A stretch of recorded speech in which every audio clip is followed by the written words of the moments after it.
time retro. The year was 1999 and everybody was going crazy that year because the biggest thing happening that year was the next year, 2000. It wasn't a new year, a decade, century. It was a whole new millennium. Generations come and go just for this moment to happen. A brand new age. And it could also be the last because Y2K was in everybody's mind. But it wasn't like 1999 had nothing. There was a ton of things that happened. There was Spyro 2 Riptor's Rage, Crash Team Racing, Pokemon's Gold and Silver, SpongeBob SquarePants started appearing on Nickelodeon. And usually, many companies would go out of their way to make their games off of the new year 2000. Like, I don't know, NFL 2000. What's up with all these companies naming their games the year after? It doesn't make any sense. Well, Midway thought the same thing, but they wanted to take a step further. In fact, they took a whole staircase. But what they created was San Fransisco Rush 2049.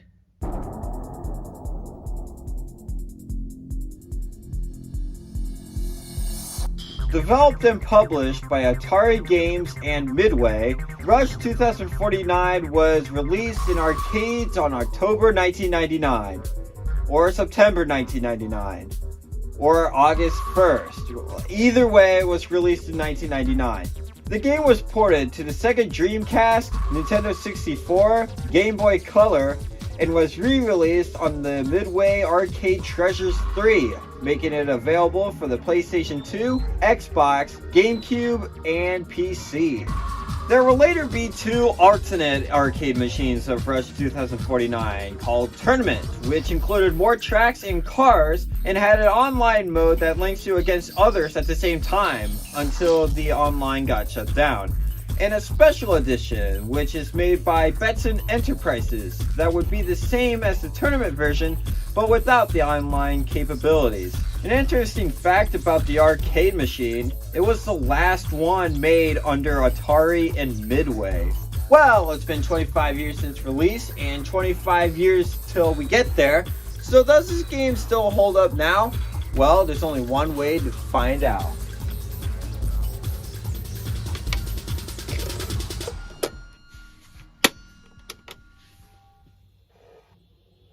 Let's start with the race mode. Here you have 4 tracks to begin with: Marina, Hate, Civic, and Metro. All of the tracks in the game take place somewhere around San Francisco. I don't want to be rude, but I don't think some of these tracks line up with each other. But I will say, I love these tracks. Marina's a really good beginner. It really shows you the ins and outs of how everything is in 50 years of future. Now, they don't really go all out in crazy technology like anti-gravity and whatnot. It's just your standard racing game set place in the future. Another thing that they don't really do futuristically are the cars. You have a 1999 BMW, a 1994 Chevrolet, a 1997 Honda, a 1999 Lamborghini Diablo, a 1996 Lotus Elite, a 1994 McLaren F1, and if you think street racing with 50-year-old vehicles wasn't insane, there's also a 1971 Plymouth Barracuda. That car's already 50 years old. Imagine if I did street racing today in a 1946 Lincoln Continental. But boy, do these cars go fast. There must be some modifications too, because they can travel faster than what they were originally capable of. Another modification that they've added are the wings.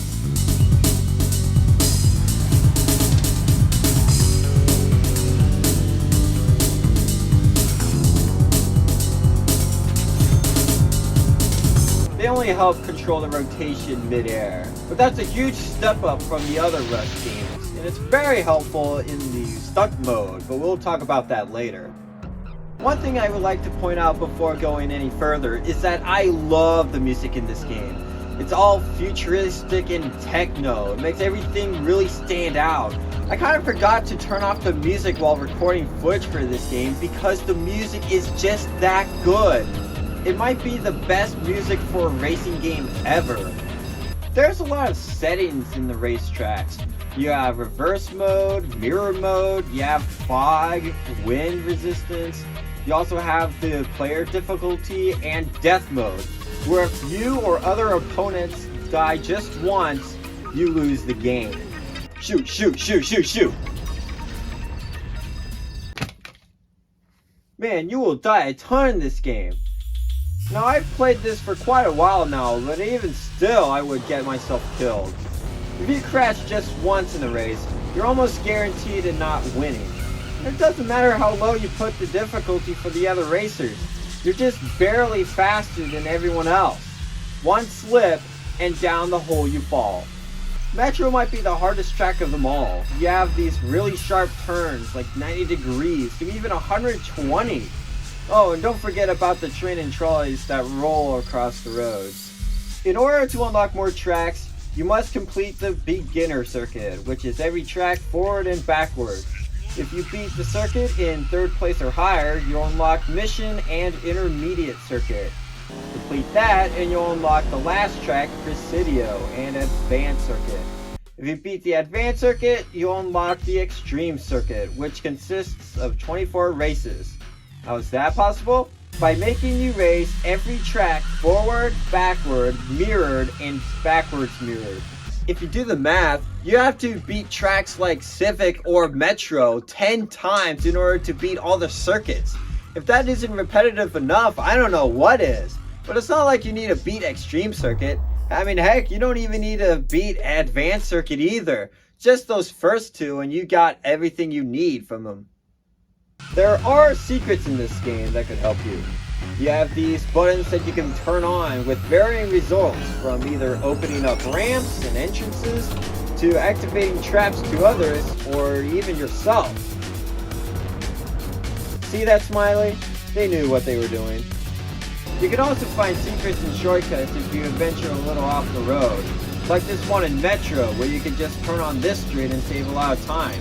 Or in Civic, if you're racing in reverse, you can take a sharp turn to the right and drive into a massive underground layer that goes straight through the course and shoots you out of a mountain.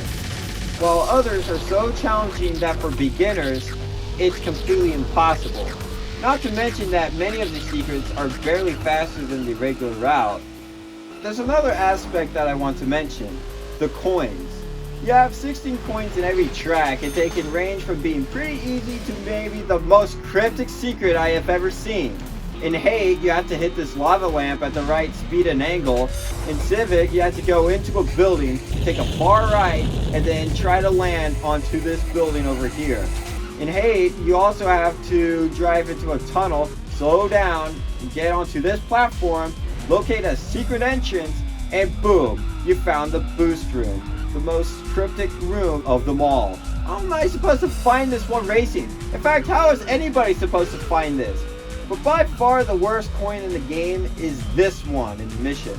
So how do you get here? You have to land on top of this building, onto the next, then you drive into this hole, take a far left, and I mean really far. Take this narrow passage, and at the right speed and position, you get the coin. And I made this look easy. This took me hours to do the first time I got it. This is a racetrack, not a treasure hunt. Why do I have to go such obscene lengths just to collect a few coins? But what do the coins do, you may ask? Well, they actually unlock the cars. You can also get upgrades for your car, like tires and different engines if you drive enough. But enough with all of that, I have cheat codes. Watch this. You go to the options, you press X, Y, L, and R at the same time, and boom, you unlock the cheat menu. Not only you can unlock everything, you can also have no brakes, no car collision, car mine, mod color, car mask, invisible car, invisible track, track orientation, and so much more. Works for me. Only problem, you have to put in a unique code for every option. And sometimes when I put in the code, it only works if it feels like it. Isn't it enough that I already had to find the cheat menu in the first place? Well, this game was taking place 50 years in the future, and since we're in the halfway point, let's see how much they got right so far. Trolleys and trains are still in operation, landmarks are still there, You have terrible roads, cars that look like they came straight from the game, houses that are only 5 feet wide, vandalism, Slim Jim is still around. In fact, the only unrealistic part in this game is that they still advertise 90s vehicles. It's time to talk about the stunt mode. Here you have to perform a bunch of tricks to rack up points. There's also coins, but it's a stunt map. I'm perfectly fine with these being here.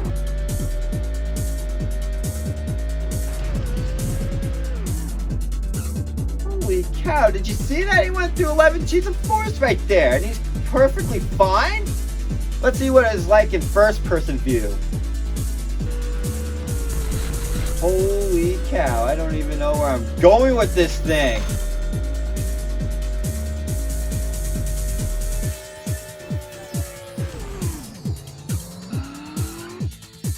How did I even survive that? Yeah, that's the fun part about this game. You don't know if you're going to survive or not. Like, yeah, fall from 30 floors and you're perfectly fine. But if you hit the wall at just enough speed, you're dead. The more points you rack up in total, the more stunt tracks you'll unlock. And if you're in 1,000,000 points in total, you'll unlock the obstacle course, a true test to your driving skills, where you have 5 minutes to complete the entire course. One very distinct thing about the Dreamcast version is that it has a website option. Yeah, a website. So let's go check it out.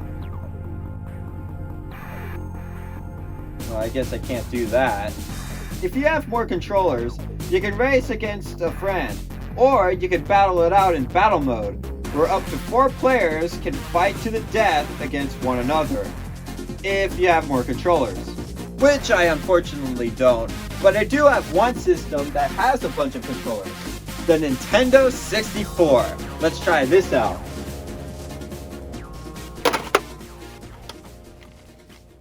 Well, besides the graphics, the biggest difference here would be the music.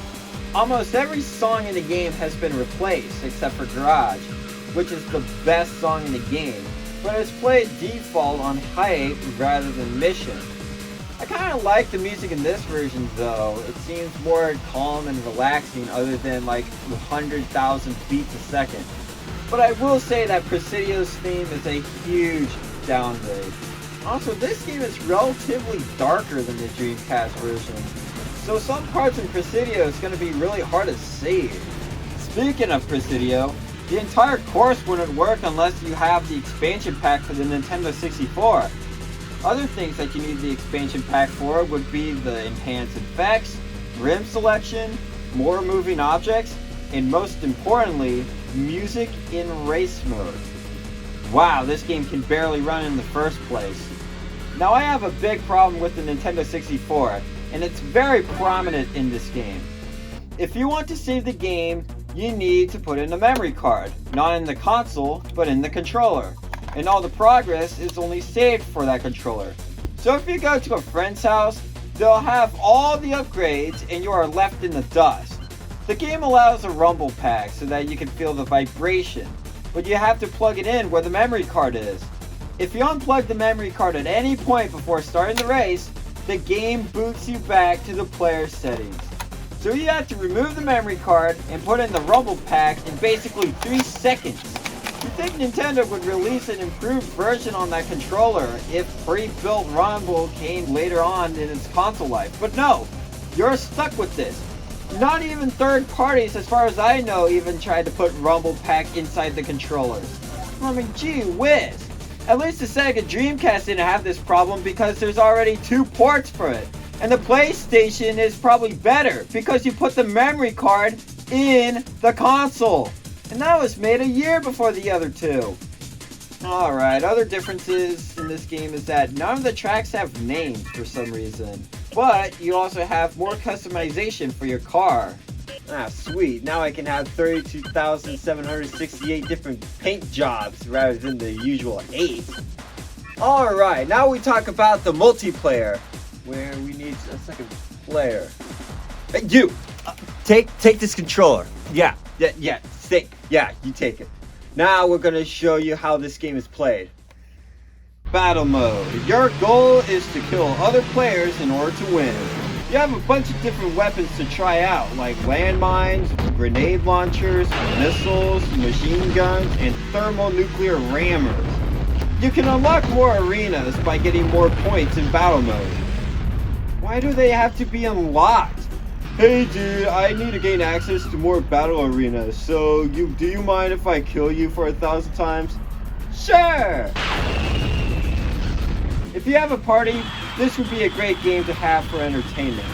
And that is the Nintendo 64 version. But there's another version that I have. The PlayStation 2 version. Remember this box? I sure do. I think it's kind of funny that it says includes 8 retro racing classics. Despite the fact that Hydro Thunder and Rush 2049 were released like, what, 6 years since this game was made? I don't know. Let's go try this version of the game out and see for ourselves.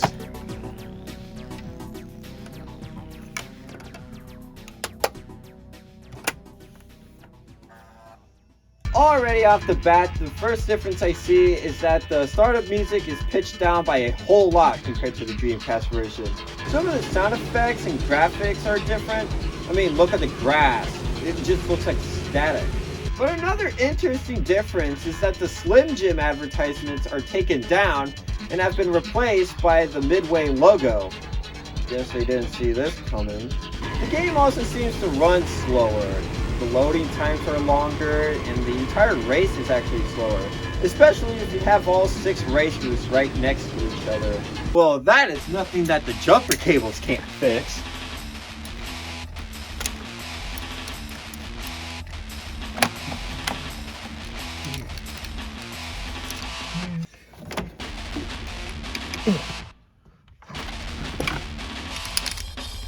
Alright, now let's try this out. Now, as much as I would like to show you the arcade machine, I don't have it. But I do know a guy who does. And here it is. The arcade cabinet is a sit-down machine with everything that a typical arcade racer should have.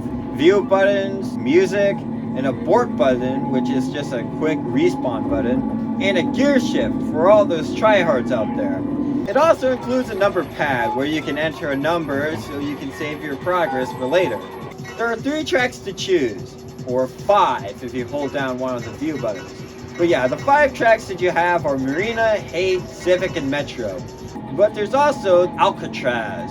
The original arcade machine never had Mission or Presidio, but both would later be added in future versions of the arcade machine. But Alcatraz was never imported to any of the home releases, which is kind of strange to me. Well anyways, if you're grown used to the home releases, you're going to see quite a few changes in the layout. In this arcade machine, I'm racing against 8 racers rather than the usual 6. But there's also no wing, so if you're tilting in midair, there is nothing that you can do about it. If you have an account, you also have collectible coins. 100 coins for every track.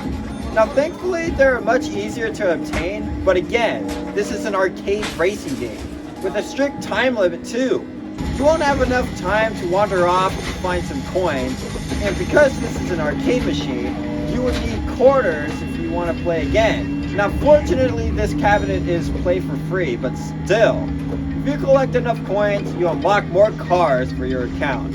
Now, I'm all for unlockables over microtransactions, but unlockables for an arcade game, is that really necessary? There you have it. Now I will say, for Atari's last arcade machine, it was actually pretty good. I mean sure, it's your basic racing game set in place in the future, but honestly, it has its own charm of being very entertaining. With all that being said, what about the Game Boy Color? Okay, well I'm gonna make this quick. It's basically a top-down perspective racing game with 5 cars that reappear and 9 completely new tracks, even though that many of them look the same. There's also boosts that make you faster, oil that will make you slip, and a bunch of jumps in this game, which is pretty interesting for a Game Boy Color game. There is also a bunch of other difficult parts in this game, like a few shortcuts that you can't see. But other than that, it's a pretty fun, short game. Well, there you have it. Rush 2049 was a pretty big game.